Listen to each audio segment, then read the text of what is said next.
Good afternoon. This is week 5 of our class on nonviolence and social movements with Reverend James Lawson Jr. And this week we are focusing on the rich history of the Great Boycott, the United Farm Workers of America, and the use of nonviolence in this powerful organizing campaign to address the challenges facing farm workers in California and in different parts of the country. And we are honored today to be joined by my good friend, Eliseo Medina, who was a leader of the United Farm Workers for many years. He worked very closely with Cesar Chavez, with Dolores Huerta, and on multiple campaigns with the United Farm Workers throughout the country. When I was a college student and involved in the Great Boycott, I first met Eliseo, but more significantly, I was inspired by him and his rich legacy of struggle. And Eliseo was known throughout the country as a man of the people, as a man who deeply carried on the campaigns of the United Farm Workers with tremendous heart and determination. And I have followed Eliseo's career over the decades, and I was fortunate enough to once again work as staff attorney of the Service Employees International Union when Eliseo was playing a critical role in San Diego in leading the Justice for Janitors movement, and then ultimately moving into a national position of leadership with SEIU as the Secretary Treasurer. So welcome, Eliseo Medina, to our class on nonviolence and social movements. Thank you very much, Ken. And I wanted to lead off because we are encouraging our students to join us this Sunday to march on May Day, International Workers' Day. And so here in Los Angeles and in other parts of the country, there will be rallies and marches to commemorate International Workers' Day.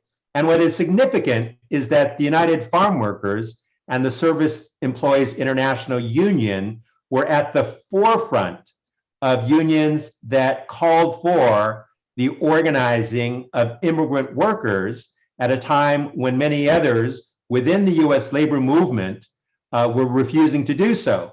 And in many instances, actually embracing policies that stood in opposition to the rights of immigrant workers. And so, Eliseo Medina, your leadership, both within the UFW and within SEIU, has always been at the forefront of advancing the fight for immigrant rights. So on this May Day, on May Day 2022, what are your hopes for the fight for workers' rights and the fight for immigrant rights? Well, Ken, first of all, let me just say that I really appreciate the opportunity that you've given me to participate in your class.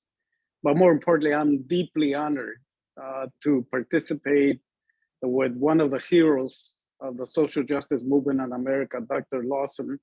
And I'm just humbled to have this opportunity. And let me just say that in terms of May Day, that I have two goals and two hopes for May Day 2022. The first one is that it's once again an opportunity for remind the American people of the unfinished business of trying to understand and address the shameful legacy that we have in this country when dealing with immigrant workers, especially when you think about their contributions to make to this country and the economy. You know, farm workers, packing house workers, where it's heavily immigrant workers, people of color, you know, they kept working during the pandemic. They put their lives on the line in order to help us have food in our tables. Yet they find themselves living in the shadows of society. And I think that the time is past in which we need to finally bring them out of those shadows and into the full light of our democracy. And so I'm hoping that this event will once again shine a light on a very important topic of immigration reform. The second thing that I hope is that it will remind immigrants of the power that they do have, that they are not powerless when it comes to addressing the issues that are impacting their lives, that they in fact are the architects of their own destiny. And when they organize and they fight and they struggle, that they can change the course of history, their own and of this country. And so I think when people are marching, that they will remind us that what we love about this country, the fact that it is a land of opportunity, the fact that this is a land that also has deep values of fair play and justice. And but it also reminds us that it doesn't happen automatically, that it happens because people will stand up, they struggle, and they fight to make those values a reality. Thank you so much, Eliseo.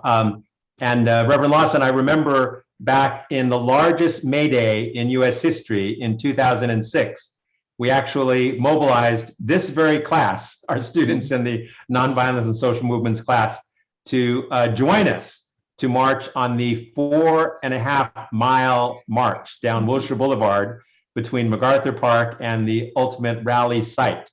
And Reverend Lawson marched with our class for 4.5 miles on that historic day on May 1st, 2006. And after that 4.5-mile march, he jumped up on stage and he declared between thousands and thousands and thousands of people that no human being is illegal. And I still remember that speech to this day and how proud our students were when Reverend Lawson jumped up on stage and gave that powerful address. So Reverend Lawson, I wanted you to reflect on the meaning of May Day and what you think the message should be as we march and rally with people in downtown Los Angeles this weekend in terms of what the call is for May Day, International Workers' Day.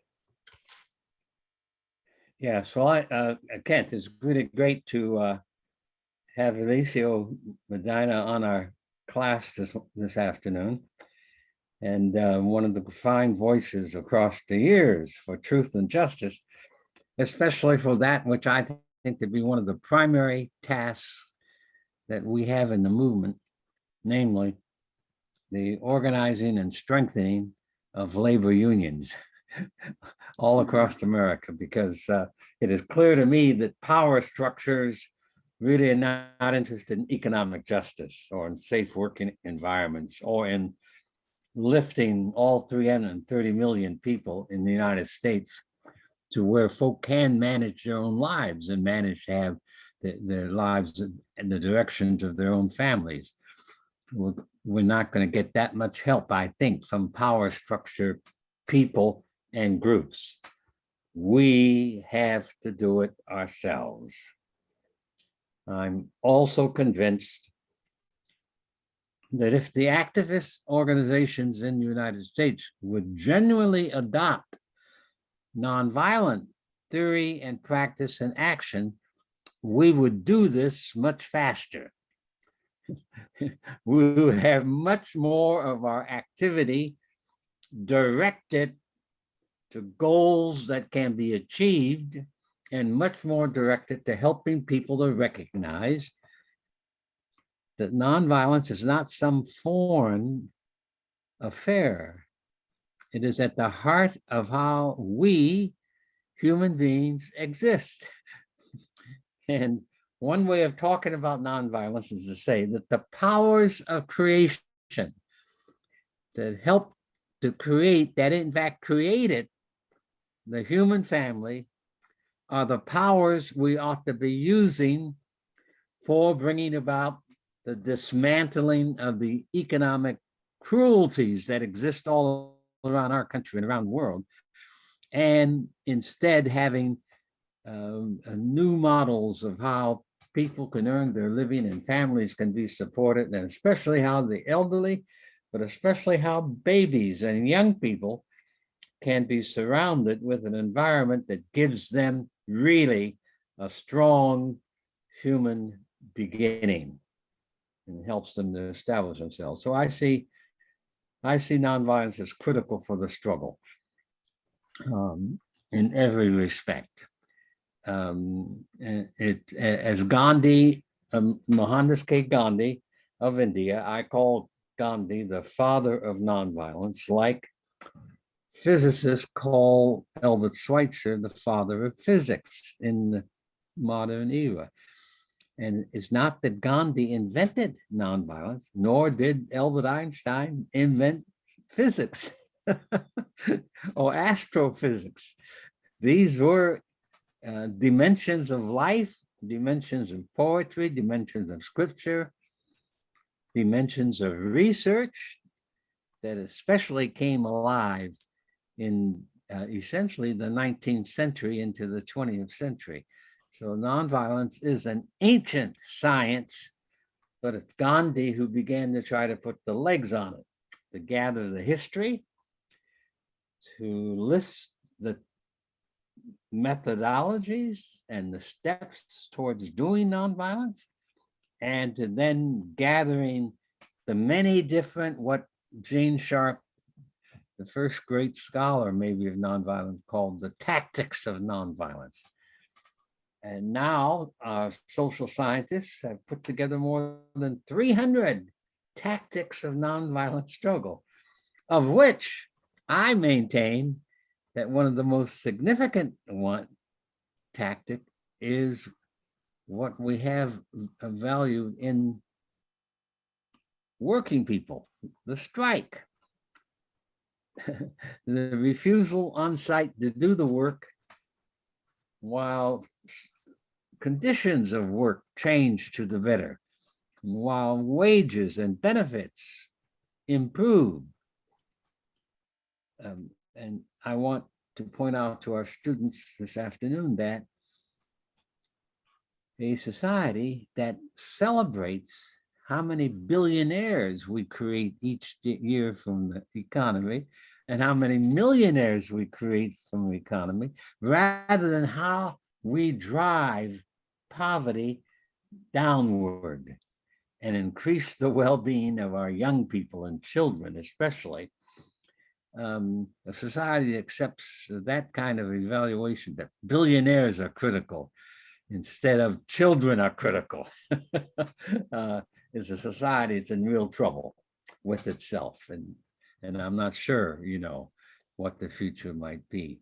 But fundamentally, nonviolence is the paradigm that says we can come to understand the powers of life, the powers of love, the powers of beauty and truth, the powers of the universe, and we can harness those powers in the human struggle for genuine progress. We can dismantle the old economic orders that produce poverty and hunger and homelessness and the rest. And we can replace those old orders of wrong with the space for people, I think, to develop new and fresh ways of human life that will be inclusive of all of life and will include economic justice, especially from my point of view, in the pantheon of values for human life today. Thank you, Reverend Lawson, and thank you, Eliseo Medina, for both sharing inspiring words for this week of May Day 2022. I want to now turn back the clock and to talk about what occurred in the early days of the organizing of the United Farm Workers of America. And that's when you, Eliseo, first emerged as a national leader of this movement. But I want you to reflect upon why it was that the United Farm Workers, from its very inception, embraced the philosophy of nonviolence as a critical part of your work. Well, let me just say that the strategy of nonviolence, if you want to call it that, came from Caesar's own religious beliefs. is having spent a lot of time studying what Gandhi did in India during the fight for independence and what was going on in the South with the civil rights movement. And what came out of that, and let me just say also that Caesar had a very difficult time selling the idea of nonviolence to a group of workers who were primarily Mexican, and our history had been about revolution and fighting with guns and so forth. And beginning to understand the power of nonviolence and that it is not a passive strategy, that in fact, nonviolence opened up so many more opportunities to be creative in trying to understand and create a message, not only to the workers themselves, but to the public at large. And what happened is that it seems to me that nonviolence at that point was also a necessity, a strategic necessity for the union. Here we were a work of very poor farm workers that have no power. And had we then relied on violence to try and win our just demands, then we would have put ourselves in a box where we were going to lose, because our enemies were much more powerful. The large corporate agribusiness companies were much more powerful than we were. They had access to police departments. They had access to the political power structure of the San Joaquin Valley, and we would have been crushed. And if they painted us as a violent group of workers, then we would be alone, without no support. And so that the question of nonviolence allowed us to then be able to reach out to the American people, to the public, and say, here's who we are. Here's what our hopes and our dreams are about. Here's what we want. We want to be paid a fair wage. We want to be treated with respect and with dignity. Yet we are confronted with a situation where we have powerful interests that not only will not listen to us, but they, in fact, themselves have resorted to violence in order to try and stifle our demands. And when the people, the American people, when we went out to talk to them about these issues, they saw who we were. People that were not asking for unreasonable things. We were making 80 cents an hour. We wanted to make $1.40 an hour, which was nothing. Cost employers pennies. Yet they were unwilling to do that. And so what having the strategy of nonviolence allowed us to engage in so many creative strategies that helped us to being able not only to gather more public support, but also to show us that we in fact had some power ourselves, and through the power of nonviolence that we would be able to actually see us winning our struggle. And in so doing, that we would also be able to assert our own humanness, our own humanity to society at large. And I must say, that for me, both seeing what was happening in the South gave me inspiration that we too could do something like that in Delano, California, and win. Mm-hmm. Thank you, Eliseo, and thank you for linking the power of nonviolence to shifting the power dynamics within the fields of California, that this was not a philosophy of passivism. This was a philosophy of creating change through the power of nonviolence and instilling in farm workers the power that they had to control their own destiny. Reverend Lawson, in the last week, we showed the film At the River I Stand, and Bill Lucy came to address our class to talk about the slogan, I am a man, that emerged in the midst of the 1968 Memphis sanitation workers strike. So here, amazingly, at this very same period of time, We had striking sanitation workers in Memphis. We had striking farm workers during the grape strike in the late 1960s, both embracing the philosophy of nonviolence. So I was wondering if you could reflect on what you were doing in Memphis and how you saw any connection or any relationship to what was happening at the very same time with regard to farm worker organizing in California. Yes, in fact, in Memphis, I did picketing with members of my church and activist people of our community on the Great Boycott in the late 60s, early 70s. And I continued doing that participation in the Great Boycott when I came to Los Angeles in 1974, appointed by my bishop as the pastor at Home United Methodist Church. And in LA, we had a small janitorial office, which we shared with UFO, United Farm Workers organizers in LA, giving space and giving the use of a phone,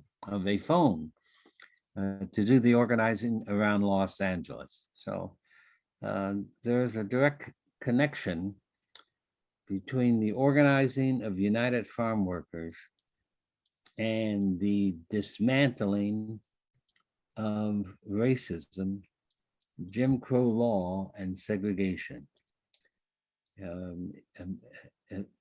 especially since so many working people are people of color and people who have immigrated here from other countries in order to have a better chance for life. So nonviolence, it seems to me, is the natural tool for us ordinary folk to use to dismantle the old and then participate in the creating of the new that allows us full participation in our humanity and in our societies, in our cities, in our counties, in our state. So Eliseo, I was wondering if you could talk about the formulation and development of nonviolent strategies and tactics that were employed by the United Farm Workers. So you look at the Great Boycott, you look at the hunger strikes, you look at the pilgrimages through the Central Valley and up to Sacramento.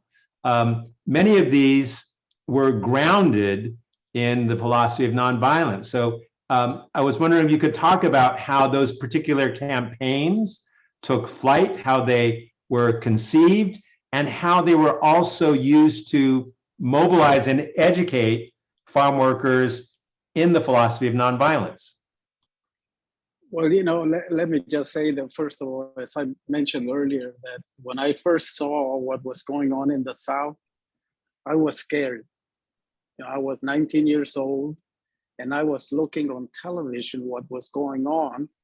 But once I got through my fear, the one thing that was more important that I learned is that people there, while suffering all these attacks by police dogs, by police, they were not afraid. That in fact, they seemed to have this spirit strengthened by their experiences. And that made me start thinking, and I think to most of us that were working in the Farm Workers Union, is that here, people's hope was stronger than their fear. And that therefore, when we were thinking about what we would do, that in our minds was both, how do we begin to break out of Delano and take our case to a broader audience of the American people and ask for their support? So marching to Sacramento was a way to both go and have conversations with farm workers in all these little towns on the highway, on the road up to Sacramento. And every night there would be a conversation. People, farm workers would be invited to come over and they would hear a statement that was called El Plan de Delano, the Delano Plan, that spoke about our dreams and our hopes and what we would accomplish if we all would get together in a nonviolent struggle for justice for farm workers.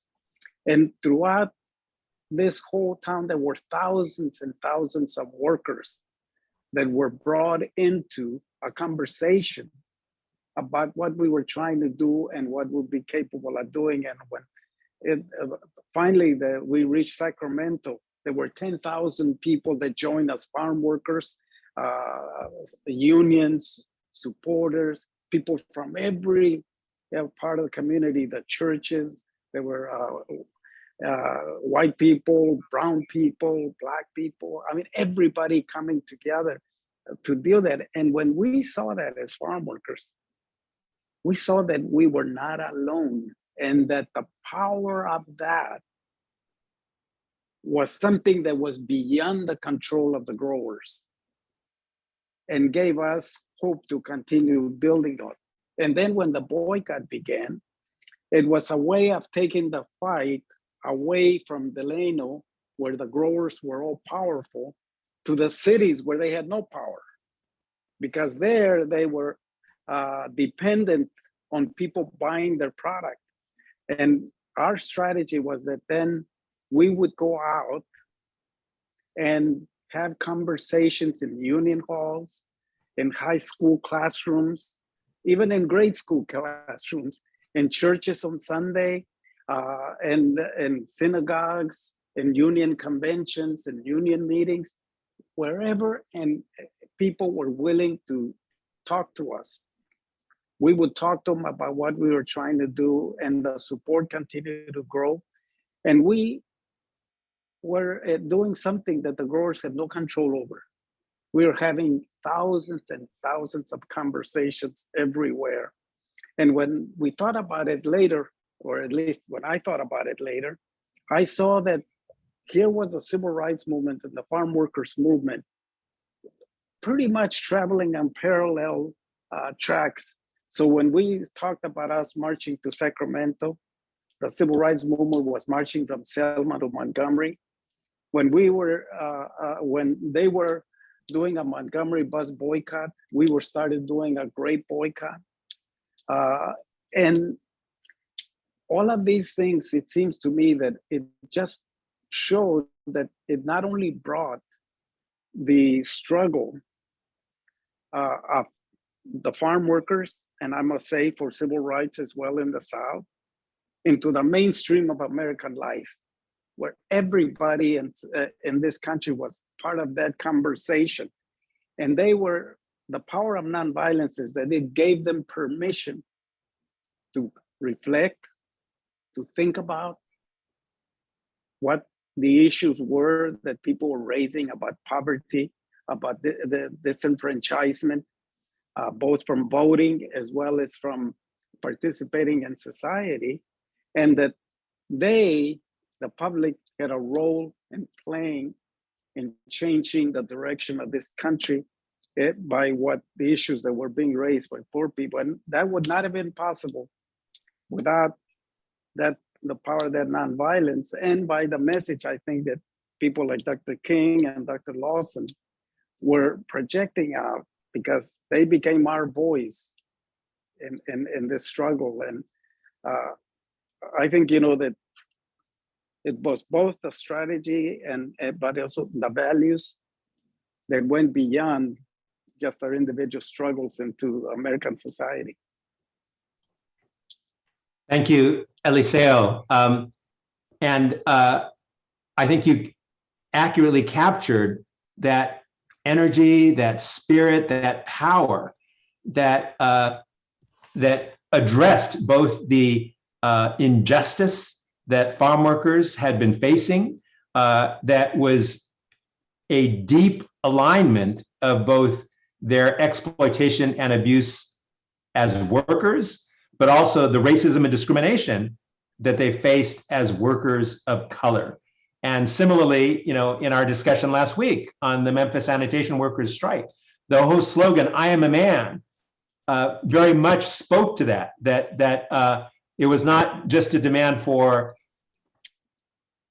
25 cents more an hour. It was not just a demand for a little better contract. It was really a fundamental fight for justice and dignity. And that's what exemplified the farm workers movement in California.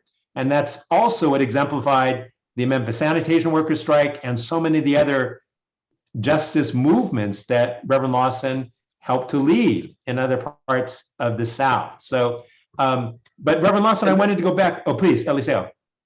And I just wanted to add to what you just said, because I think this is really an important point. What they said in Memphis, I am a man, it's a very deep feeling and expression of selfhood, of who we are. Mm-hmm. And if you look back at what happened then with home care workers, they said, invisible no more. Mm-hmm. It was basically the same principle of saying to America, see me, see who I am, see what my hopes and dreams are, and they're no different than yours. And that's, I think, the power of being able to reach out with something that speaks to our values as a nation and as people of faith as well, and calls on us to actually do something to help alleviate these issues and blemishes that we still have on our society. Yes, thank you. I think that always cruelty and injustice tries to deprive human beings of their creation right to be a person and to have the values of humanity fully in their own lives, to have the value of family and community. So the I am a man scheme came in part because of the analysis that many of us did of racism. Racism is a long practice of stripping people of their God-given right to life. It also is a way by which, by impoverishing working people in bad wages or low wages and keeping them as a source of poor wages, you strip them also of their fundamental humanities. And what I call plantation capitalism has a long history of wanting to have a large source of workers to do the work at low wages. And this is what we have to smash in the United States. To deprive people of work and wages is to commit murder and mayhem against them. It's to deprive them of the creators, to use our political word in the United States since the Declaration of Independence. It tries to deprive them of the gifts of the creator, of the source that allows us to become fully human. So I am a woman, I am a man, I am somebody, all slogans that came out of the Black religious experience, but they're slogans that we used forcibly in our movement to indicate the extent to which as human beings we are birthed with power. The power of life, the power of faith, the power of self-love, which involves loving God, loving the neighbor, loving the family, loving the friends, loving the enemy.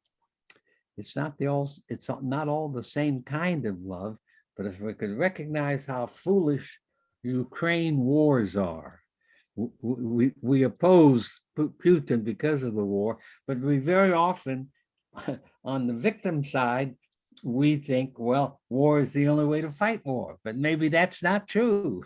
Maybe the human race has to come to the point where we recognize that if war is hell, as Dwight Eisenhower, commander of the Allied forces in Europe, said back in the 50s, if war is hell, maybe we have to realize that you can't fight hell with hell. You have to find some other dimension of human insight to fight hell and to create heaven. Thank you both for sharing those reflections of the power of nonviolence in practice, whether it was from the Memphis sanitation workers strike, whether it was from the grape strike and the organizing of farm workers in the Central Valley of California. This is a reflection of the similarities, of the unity, of the embrace of nonviolence in making history and in transforming power dynamics to advance the rights of workers and communities of color. So I wanted to move on, Eliseo, to talk about your continuing work with SEIU. And this is, a work that I thought in many ways built off some of the foundations of nonviolence and of the United Farm Workers. But if you could talk in particular about the leadership role you played in the Justice for Janitors movement and how that campaign came into being. Well, the way it began first is that for many years, SEIU represented the janitors in the cities that cleaned the big, beautiful office buildings that were owned by multi-billion dollar corporations, where all the business of corporate America was being done. Most of these janitors that were working there belonged to the union. They had decent wages, they had benefits, they had a pension, they had health care, and most of them were African American. Then at what point the employers decided that they were paying too much, and they decided to go non-union, and they fired all of the people that were working there, who, by the way, then migrated into the public sector and helped set the foundation for workers organizing in the public sector. But then they were replaced by Latino workers who were more desperate than them. They had no union. They were paid minimum wage by contractors rather than by the owners of the building. And SEIU began to think about how are we going to reclaim this industry, because we can't allow it to continue to deteriorate, where it's going to become strictly a low wage industry. And so they began a campaign and they formed an organizing department, which interestingly enough, many of the original organizers were ex-UFW organizers. And we brought to SEIU the skills and that we had learned in the Great Boycott, that we had learned organizing in the fields. And we began campaigns that we then said called Justice for Janitors. And that in many ways, the janitors were the farm workers of the city. They were paid low wages. They were people of color. They had no benefits. They were in no respect. They were, in fact, invisible to everybody. It's just like people went and worked in their offices, and then they went home, and the next morning they show up and their floors had been mopped, their carpets had been vacuumed, the garbage had been thrown out, just like if genies came in during the night, and they never knew who did this kind of thing. They were invisible to them. And so the whole strategy was, we want to make them visible. So then a campaign that basically also said, we're not going to do it simply by the NLRB strategy, which means that we could be tied up in the whole legalistic process forever. And it says that you couldn't organize it building by building. Instead, we said, we're going to organize outside of the NLRB structure. And it's going to entail people become visible. It's going to entail marches. It's going to entail fasts. It's going to entail public appeals. It's going to entail putting pressure and bringing to light the abuses of the contracting system. And cities all over the country began to do this. And all of a sudden, in front of the buildings, there were these people saying, we deserve justice. This is the work we do. It has dignity, but it's not the way we get treated. And people began to, for the first time, to see how unfair this was, that in these big, beautiful, multi-million-dollar buildings, people were working for starvation wages. And this campaign began to grow and become much, much more. In Los Angeles, you know, we had a strike in 2000 that then where the police attacked and beat women and workers. And then people looked at that and were horrified. How can this be happening in our city? And from there, you know, this movement continued to grow and become one of the most successful campaigns in the history of the labor movement. And it showed for the first time the courage of these low-wage workers they had not heard that story since the farm worker days of workers that were standing up for themselves. And what that led to was basically the reorganizing of all of these downtown office buildings across the country. People now started getting decent wages. They started their own pension plan. They started having healthcare. And it was a big difference. But the strategies that came were strictly strategies that came out of both the lessons learned in the civil rights movement and the farm workers movement. Thank you, Eliseo, for that history lesson. And that is so powerful to hear your description of the janitors as the farm workers of the cities, because the treatment was so similar in terms of the abuse and low wages and unfair treatment that they faced, and how the Justice for Janitors movement was so successful at reorganizing the janitorial industry and in using some of the very same theories and practice of nonviolence to the mobilization and organizing of janitors. And you know, I was staff attorney of SEIU here in Los Angeles during the beginnings of the Justice for Janitors campaign.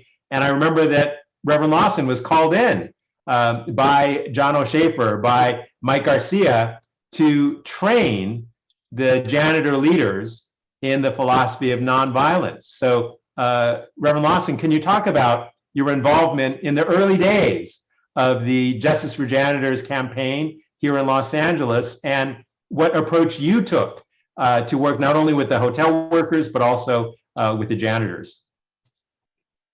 Well, fundamentally, I took the same approach that I did with Local 11 and all in Los Angeles, and with the sanitation workers in Memphis, Tennessee. Because my contention is that the activism is critical and necessary, but increasingly it must be activism with a purpose, activism with a common discipline, so that it looks like you have a movement and that you have a strategy and that you know what you're doing. My approach has been constantly to try to give a brief sketch of the development of nonviolent struggle, beginning with Gandhi, and then moving into the movement that I, Eliseo, I call the movement in the South, the nonviolent movement of America. And that's, I first heard John Lewis, the late congressman, use that term, and he was one of my students and colleagues and friends, first in 1958, and then of course across the 60s as well. So, and I think his insight was right, because in the South, there was a 20-year climactic period in which there were major campaigns that excited the attention of millions of people around the United States, around the world, like the Freedom Ride, like the sit-in, like the Montgomery bus boycott, like the Mississippi Summer, like the Selma to Montgomery March. That campaign, of course, has recently been on the front pages again and again because it produced the Voting Rights Bill of 1965, which President Johnson and leaders of Congress told us could not be passed. This is a true part of the history. Martin Luther King Jr. received the Nobel Peace Prize in Norway in 1964. In December, he received the award. President Johnson invited Martin King to come by the White House so they could talk and so he could congratulate him more properly in December. So King did so. In the process of that conversation, King said, we need a voting rights bill. And President Johnson said he didn't have the power to do it. So Martin Luther King returned to SCLC offices and to the movement in Atlanta, Georgia, and announced to a number of us in the inner circles of staffing and all, we have to have a campaign that will give President Johnson the power to get a voting rights bill of 1965. And so that's when some of our first people went to Selma to join with SNCC, the organizing there. And of course, the consequence was then the Selma to Montgomery campaign. One should understand about that registering to vote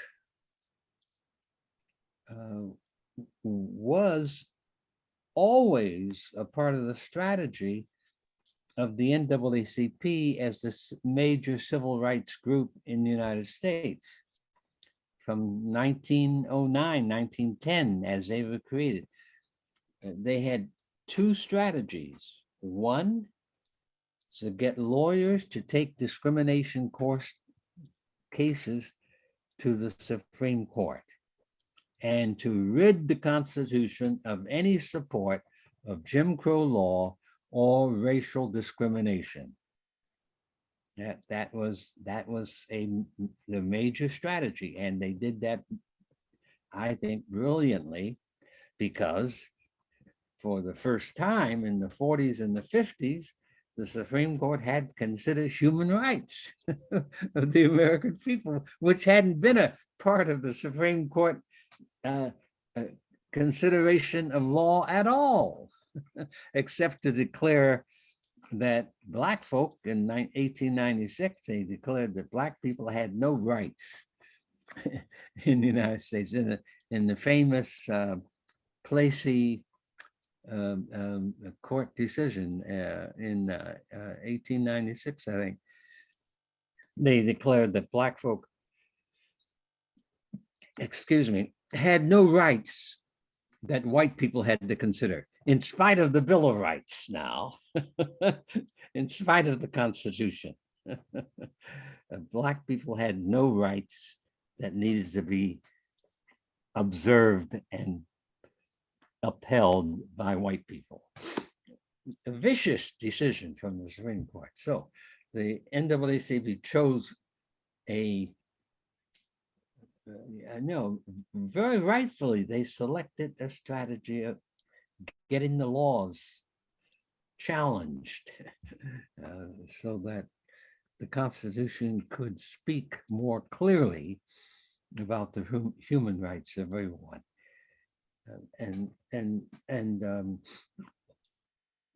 Then one needs to understand that the second major strategy that developed in the umbrella group called the Civil Rights Movement was then the direct action campaign, which, as Eliseo has pointed out in the Janitors for Justice, the Justice for Janitors movement and the United Farm Workers, the whole business of putting on drama in places where the public could see it and could hear the message, and where they use their power to put the agenda of the justice for janitors on the public agenda, not allowing it to be invisible and hidden in a sense, in the underground of United States life.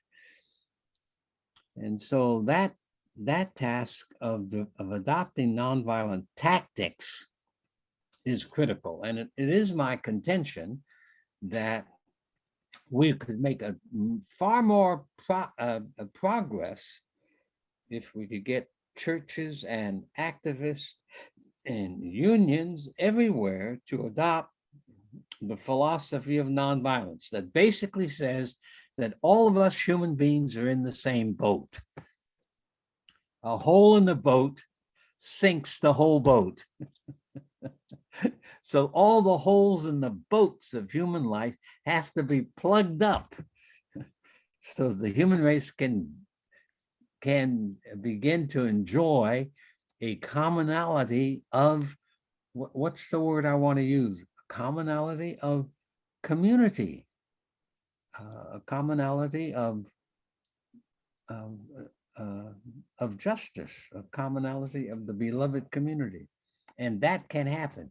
And I have appreciated very much the opportunity I've had with Kent Wong to teach this course at UCLA, because this message has to get out.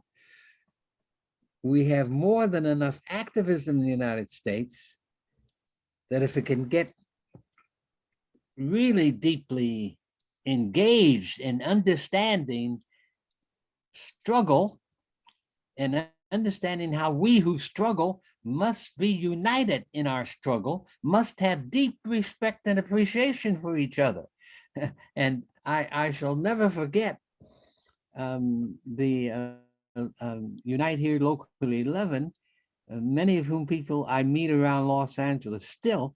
I'll never forget that when I began to work with them in workshops on this matter of self-respect and how it's critical, nonviolence is critical, not so much for the enemy, though that is powerful, as it is critical for we who see the suffering in our communities and want to do something about it.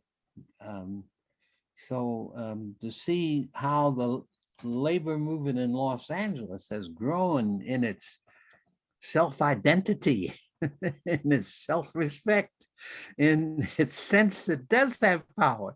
It's been a wonderful experience for me for the last 20 or 30 years. Really wonderful to see that happening.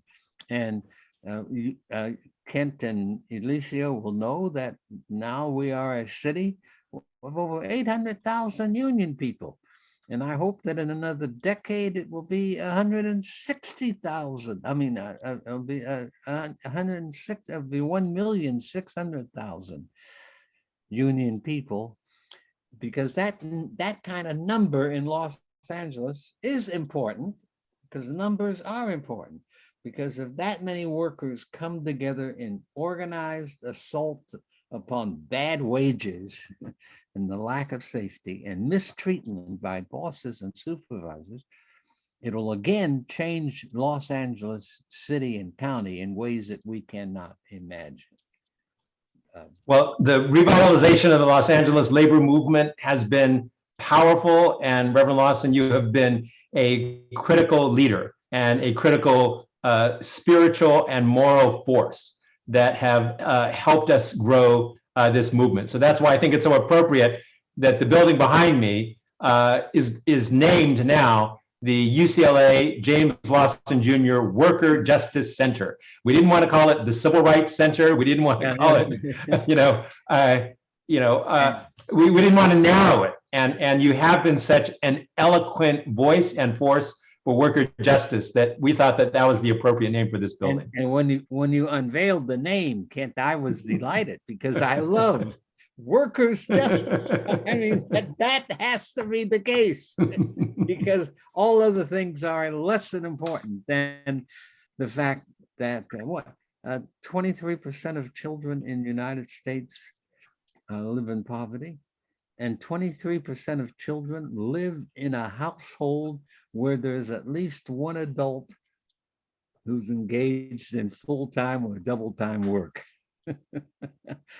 That's ridiculous. Well, this is the working poor. This is the reality of the tragedy of the working poor that exists throughout the country. Our time is almost up, but I did want to go back to you, Eliseo, because in your role as Secretary Treasurer of SEIU, one of the largest and most powerful unions in the country that represents women, people of color, immigrants, we have seen that SEIU has grown and developed in large part because of a deep culture of organizing, of building power for working people, and especially people that have historically been cast aside, historically been ignored, historically been invisible. So the fact that the Justice for Janitors, the home care organizing, the healthcare organizing, even the fast food organizing has given voice to this new generation of workers has been powerful. So I wanted you to comment on how you see the role of women, low-wage workers, immigrants, and people of color emerging within the new labor movement.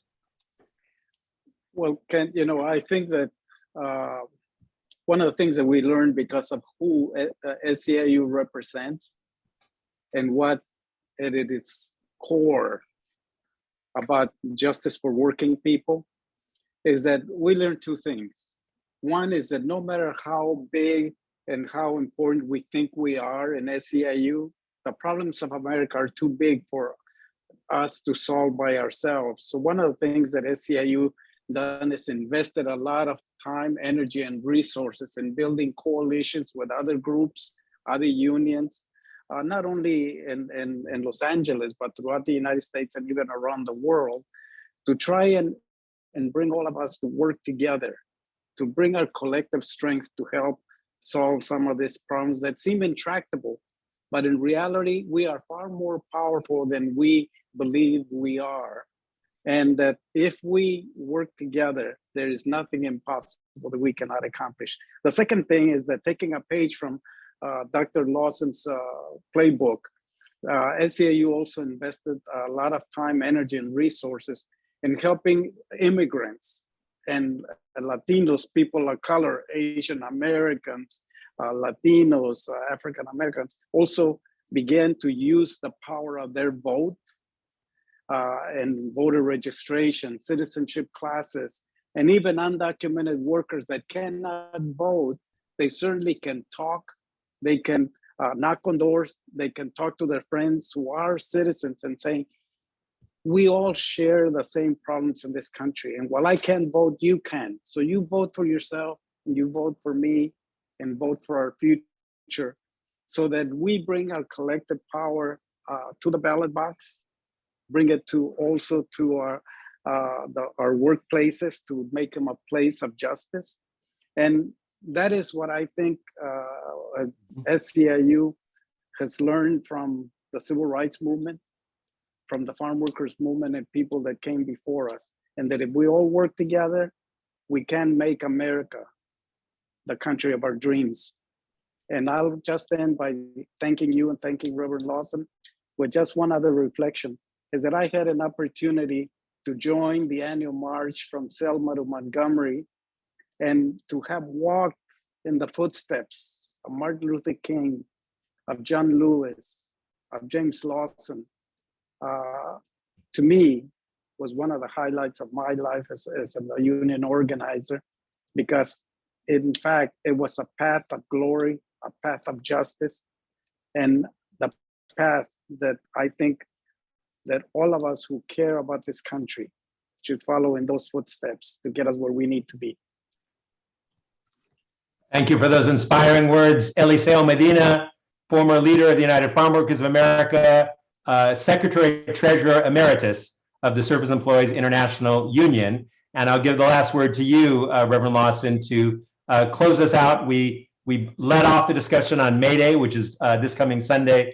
And if you have any closing thoughts in terms of our conversation today and the importance of centering this work in worker justice. So any last comments, Reverend Lawson?